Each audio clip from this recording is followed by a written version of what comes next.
Hola chicos, chicas, welcome back to my place, and today we're going to be cooking a Spanish omelette or potato omelette as we call it around here, which is basically an omelette with potato and onion. And we're going to also have some tomato bread, which is typical from here in Catalonia, and you'll see it goes very well with it. So what do we need for cooking a Spanish omelette? So of course potatoes, and these ones here, they're called Mona Lisa. They're very good for frying. Then I chose sweet onion because I think that goes very well with the saltiness of the omelette. Of course, eggs. And then for frying, what we usually do, we're in Spain, we use lots of olive oil, and olive oil is great when raw. But for frying, I would definitely recommend to use some kind of vegetable oil. In this case, I'm using sunflower. And for the tomato bread, pan tumacat, we're going to use this beautiful loaf. We call it farmer's bread. And it's basically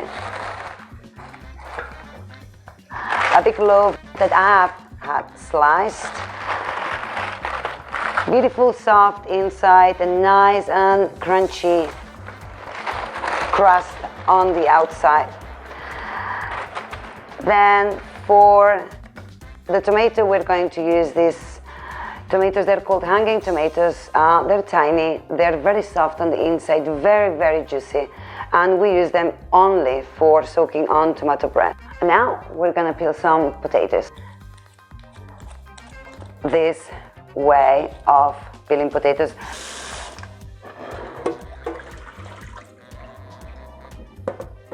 So now we have to cut our potatoes. What I want to do is I want to have very irregular cuts of potato, then very thin bits. What that allows is for the potato to get nice and soft in the middle, nice and crunchy on the outside. So now we have to chop our onion. We cut it in half. We're going to get rid of the top and the bottom of the onion.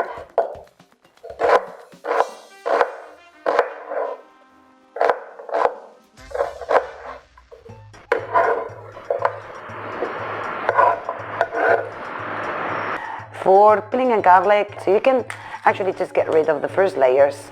What I'm going to do is I'm going to use, let's say, maybe 4-6 garlic cloves for flavoring the oil. You have your clove here. You don't have to peel it off. The only thing you want to do, you want to get your knife and just apply a little bit of pressure. You hear this crack, and that means that it's going to cook from the inside. You don't want to be too hard on the garlic. You don't want to crush it, completely smash it. You want the garlic to keep its shape, right? But what we've done here, now the oils are going to penetrate and the garlic is going to let go its scents. Now, we want to add enough as for the potatoes to be covered. So, because we're deep frying. That's why Spanish omelette is so good. We want to have our oil very hot once we put our potatoes in. I'm going to put the garlic cloves inside, and I'm going to see these guys when they start frying. Garlic is frying, so now we have a good, nice flavor in our oil. If I put a potato, I can see it's slowly frying, so I could wait a little bit longer, but I don't want to wait too long.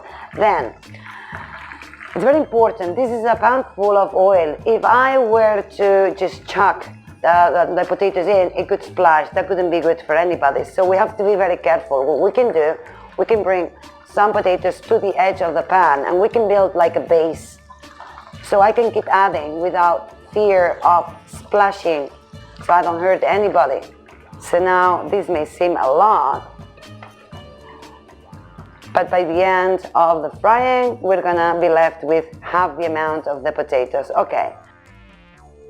Now that we have our potatoes frying, we're gonna go on to the tomato bread. We're gonna take a slice. We're gonna get our tomato, and as what we want is the juice, not the meat. We're gonna cut it this way. Then the only thing we need to do, we don't cut the tomato. This is not Italy, this is Spain. We're gonna rub it on top, and here you can see how juicy they are. We're going to add a tiny little bit of salt, and then very important, olive oil, extra virgin for flavor. And be generous. You can always get second slice.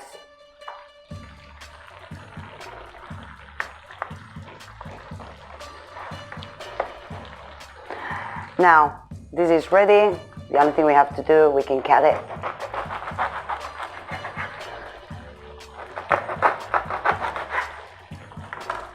And here it is. Your tomato bread ready to go.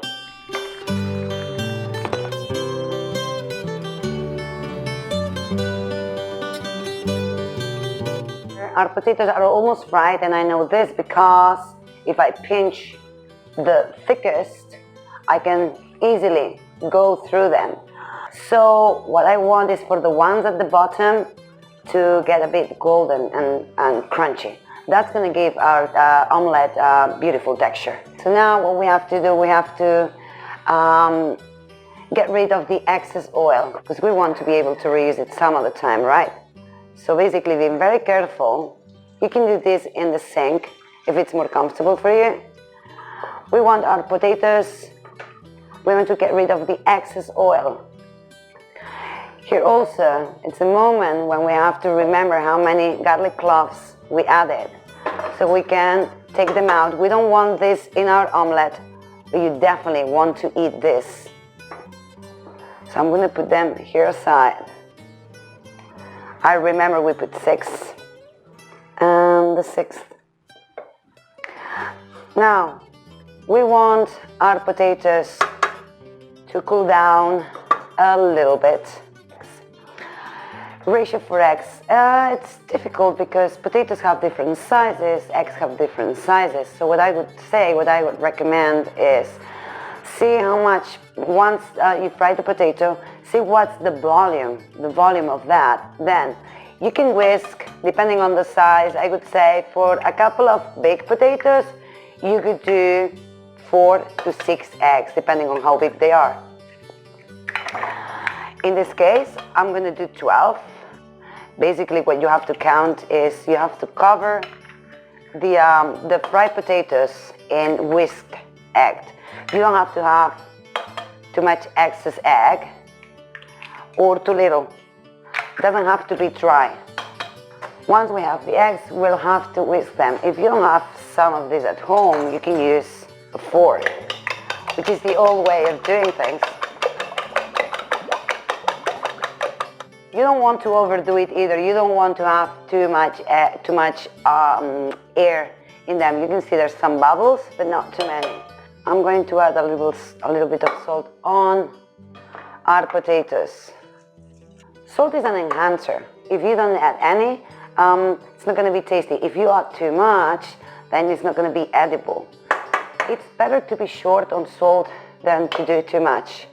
Now what we do, we're going to mix both the potatoes with the eggs. And as you can see, I have enough potatoes, but there is some excess egg. We want the potatoes to be swimming in egg. And we're ready for cooking the omelette. So for that matter, what we're gonna have to do, first of all, we want our pan to be very hot if we don't want the omelette to stick. And then we're going to add a little bit of oil so it can run around the pan so the omelette doesn't stick. Then, very important thing here, you're going to be using a plate that covers the surface of the pan. And the trick in here is your hand has to go flat, and it's kind of applying strength. You're doing some strength against the pan. The other secret in here is that you have to be fast.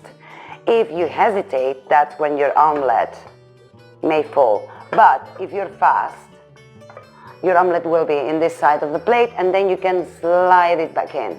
I know it feels tricky, but it's only for the first time. I'll show you how to do it. Now I'm going to add some of this mixture on it. You can hear it's already cooking. Now, once I've added my potatoes and my egg in here, I'm going to lower the heat because, as you can see, it's not flat, it's quite thick, and we want the egg to cook all the way. If I had very high heat, what would happen would be that the bottom would burn and the inside wouldn't cook.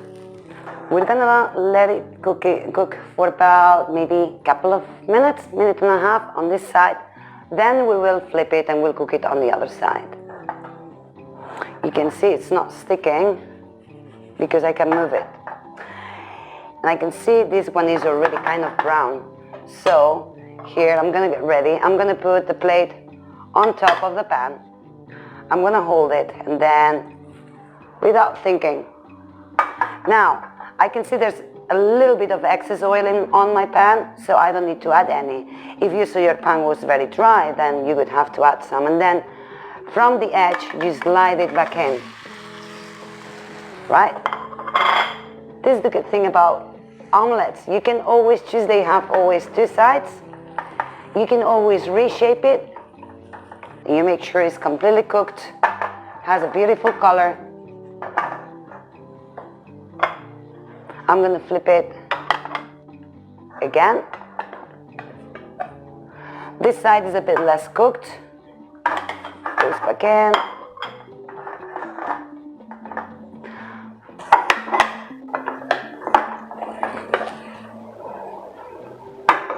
This is the omelette.